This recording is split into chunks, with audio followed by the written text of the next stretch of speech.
Pero teño votado, que son contrarios, que no, aquí isto... Agora tenéis que ver esto. Sempre estou tomando notas dos libros que leo, podes ver cousas que hai orzamentos do Concello e aquí estou bajeando os días polas noites. Recuperar as rúas para a xente. Aquí hai unha prioridade e hai que volver a unha nova xerarquización. A xente é o primeiro. Falar directamente, que te podan preguntar, que te podan criticar, darlle a palabra. Eso para min é o concepto novo, moderno de política municipal. As críticas son a mellor máis importantes ás veces que as alabanzas.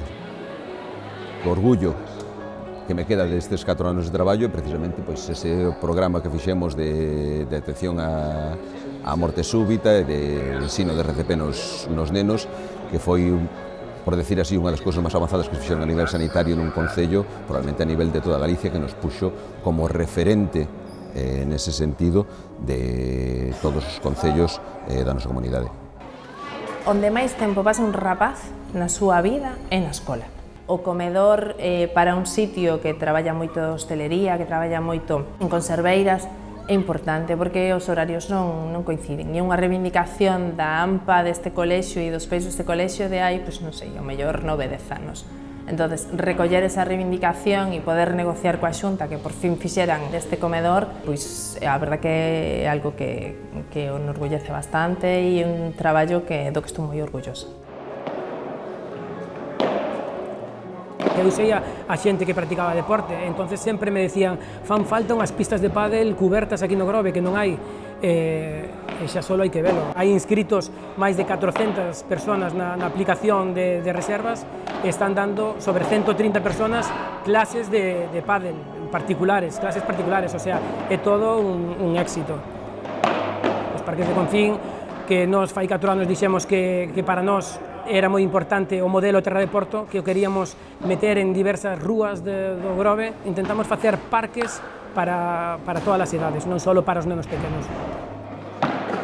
A política de hoxe non ten nada que ver coa política de fai 10 anos. A sociedade vai avanzando e o Grove ten que avanzar e os políticos temos que avanzar ao mismo ritmo.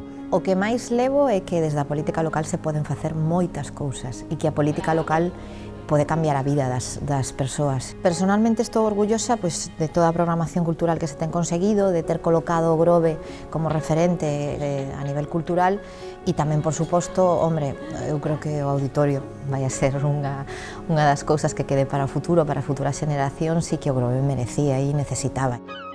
Eu o que pretendía máis que nada era poder ser capaz de chegar ás persoas e en concreto pois a rapaces e rapazas e sobre todo adolescentes nesa franja entre 13, 14 e 18 anos e poder ser capaz de chegar a eles e de conciencialos para que estén nesa loita contra a violencia de xénero. Poder chegar a acadar a igualdade entre homes e mulleres solamente pasa por unha vía, que é na educación.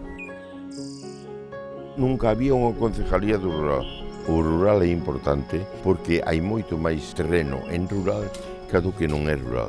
Eu quero ser cercano con todos os veciños porque é o que me gustaba a min, que nunca houve ese acercamento.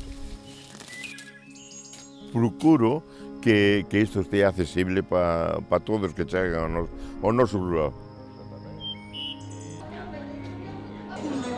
Estamos aquí na 14, como lle chamamos nós.